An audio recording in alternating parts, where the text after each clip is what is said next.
భారతీయ cinema చరిత్రల గ్రామీణ జీవితాన్ని వెండితెరపై అత్యంత న్యాచురల్ గా చూపించిన దర్శకుడు ఎవరు అని అడిగితే చాలా మంది చెప్పే పేరు భారతీ రాజా గారు. తమిళ సినిమాను స్టూడియోల నుంచి పల్లెలకు తీసుకెళ్లిన ఒక కొత్త దారిని చూపించిన ఈ లెజెండరీ దర్శకుడు 2026 జూన్ 10న 84 వయసులో చెన్నైలోని కన్నుమూశారు. ఆయన మరణంతో భారతీయ సినిమా పరిశ్రమ ఒక గొప్ప దర్శకుడిని కోల్పోయింది.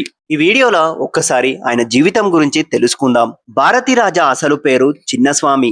తమిళనాడులోని తేనె జిల్లాలో ఉన్న అల్లినగరం గ్రామంలో ఆయన జన్మించారు. చిన్నప్పటి నుంచే సినిమాలపై ఎంతో ఆసక్తి ఉండేది. గ్రామీణ వాతావరణంలో పెరిగిన ఆయనకు పల్లెటూరి జీవితం, అక్కడి మనుషుల భావోద్వేగాలు చాలా దగ్గరగా చూశాడు.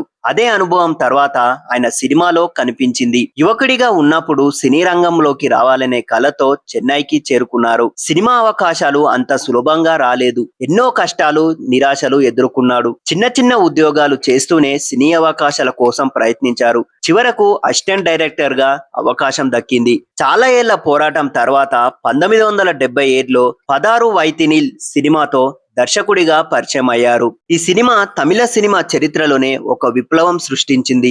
అప్పటి వరకు ఎక్కువ సినిమాలు స్టూడియోలలోనే షూటింగ్ జరిగేవి. భారతీ రాజా గారు నిజమైన గ్రామాల్లో షూటింగ్ చేసి ప్రేక్షకులకు ఒక కొత్త అనుభూతిని అందించారు. ఈ సినిమాలో కమల్ హాసన్ గారు, రజనీకాంత్ గారు, శ్రీదేవి గారు నటించారు. ఈ సినిమా ఘన విజయం సాధించడంతో భారతీ రాజా గారు ఒక్కసారిగా స్టార్ డైరెక్టర్ గా మారిపోయారు. భారతీ రాజా గారు రాకముందుకు తమిళ సినిమాలో ఎక్కువగా నగర నేపథ్యం కథలే కనిపించేవి. ఆయన గ్రామీణ కథలను, రైతుల జీవితాలను, ప్రేమ కథలను ఎంతో న్యాచురల్ గా చూపించారు. అందుకే ఆయనను ఈ కున్నూర్ ఈమయం అంటే దర్శకుల శిఖరం అని అభిమానులు పిలిచేవారు. ఆయన సినిమాలు కేవలం వినోదం మాత్రమే కాదు, ఒక సామాజిక సందేశాలను కూడా అందించేవి. సూపర్ హిట్ సినిమాలను ఎన్నో అందించాడు. భారతీ రాజా గారు దర్శకత్వంలో వచ్చిన అనేక సినిమాలు క్లాసిక్ గా నిలిచిపోయాయి.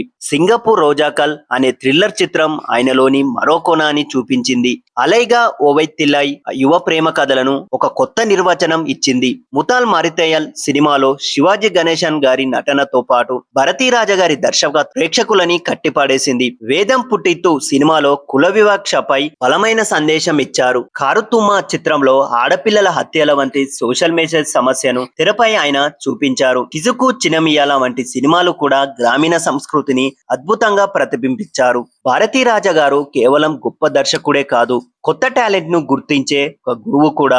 అనేక మంది నటీనటులను, సాంకేతిక నిపుణులను ఆయన ద్వారానే సినీ పరిశ్రమకు పరిచయం అయ్యారు. కొత్త ముఖాలకు అవకాశాలు ఇవ్వడంలో ఆయన ఎప్పుడూ ముందుండేవారు. ఎంతో మంది దర్శకులు ఆయనని తమ గురువుగా భావిస్తారు. ఆయన సినిమాలు చూసి ప్రేరణ పొందిన వారు నేటి ప్రముఖ దర్శకులలో చాలా మంది ఉన్నారు. భారతీ రాజా గారు సినీ ప్రయాణంలో సంగీత దర్శకుడు ఇళయరాజా గారు పాత్ర ఎంతో ప్రత్యేకమైనది. ఇద్దరు చిన్న పట్టణాల నుంచి వచ్చి తమ ప్రతిభను శిఖరానికి చేరుకున్నారు. వీరి కాంబినేషన్ లో వచ్చిన ఎన్నో పాటలు ఇప్పటికీ సంగీత ప్రేక్షకులని అలరిస్తూనే ఉన్నాయి. భారతీ రాజా గారి మరణ వార్త తెలిసినప్పుడు ఇళయరాజా గారు తీవ్ర భావోద్వేగానికి గురయ్యారు. తమ స్నేహం కలిసి చేసిన ప్రయాణాన్ని ఆయన గుర్తు చేసుకున్నారు. దర్శకుడిగా గానే కాకుండా భారతీ రాజా గారు నటుడిగా కూడా మంచి గుర్తింపు పొందారు. అయోతి హిజూతి, పండితానందు, తిరుచిత్రంబలం వంటి సినిమాలలో ఆయన నటన ప్రేక్షకులని ఆకట్టుకుంది. వయసు పెరిగినా గాని సినిమాలపై ప్రేమ మాత్రం తగ్గలేదు. చివరి వరకు సినీ రంగంతోనే ఆయన అనుబంధాన్ని కొనసాగించారు.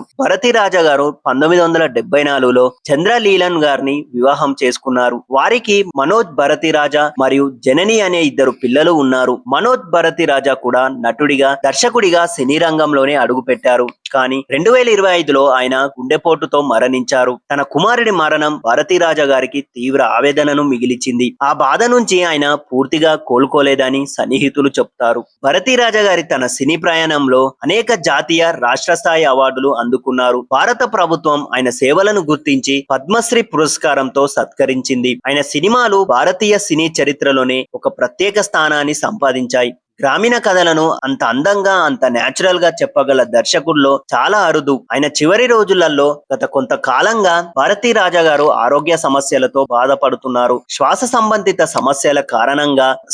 సమస్యల కారణంగా ఆసుపత్రిలో చికిత్స పొందుతున్నారు. ఆరోగ్యం క్షీణించడంతో 2026 జూన్ 10న చెన్నైలోని ఆయన నివాసంలో తుది శ్వాస విడిచారు. ఆయన వయసు 84 సంవత్సరాలు. ఆయన మరణ వార్త తెలిసిన వెంటనే సినీ పరిశ్రమ మొత్తం దిగ్భ్రాంతికి గురైంది. నటి నటులు, దర్శకులు, అభిమానులు ఆయనకు ఘన నివాళి అర్పించారు. తమిళ సినిమాకు ఆయన చేసిన సేవలను అందరూ ఒకసారి గుర్తు చేసుకున్నారు. భరతీ రాజా గారు కేవలం ఒక దర్శకుడిగా కాదు, ఆయన ఒక పాఠశాల, ఒక ఉద్యమం, ఒక ఎమోషన్. తమిళ సినిమాను గ్రామాల గుండెల్లోకి తీసుకెళ్లిన లెజెండరీ డైరెక్టర్. సాధారణ మనుషుల కథలను అసాధారణంగా చెప్పిన కథకుడు. నేటి తరానికి ఆయన సినిమాలు ఎన్నో పాఠాలు చెప్తాయి. రాబోయే తరాలకు ఆయన జీవితం ఒక స్ఫూర్తి. భరతీ రాజా గారు ఈ లోకాన్ని విడిచిపోయినా ఆయన సృష్టించిన పాత్రలు, కథలు, సినిమాలు ఎప్పటికీ ప్రేక్షకుల హృదయాల్లో జీవిస్తూనే ఉంటాయి. దర్శకుల శిఖరం భారతీ రాజా. మీ ప్రయాణం ముగిసిన మీ సినిమా శాశ్వతం. ఈ వీడియో ద్వారా ఈ లెజెండరీ డైరెక్టర్ కి ఆయనకు ఘన నివాళి ఇస్తున్నాం. మరి ఈ వీడియో నచ్చితే లైక్ చేయండి. మరిన్ని అప్డేట్స్ కోసం మా ఛానల్ ని సబ్స్క్రైబ్ చేసుకోండి.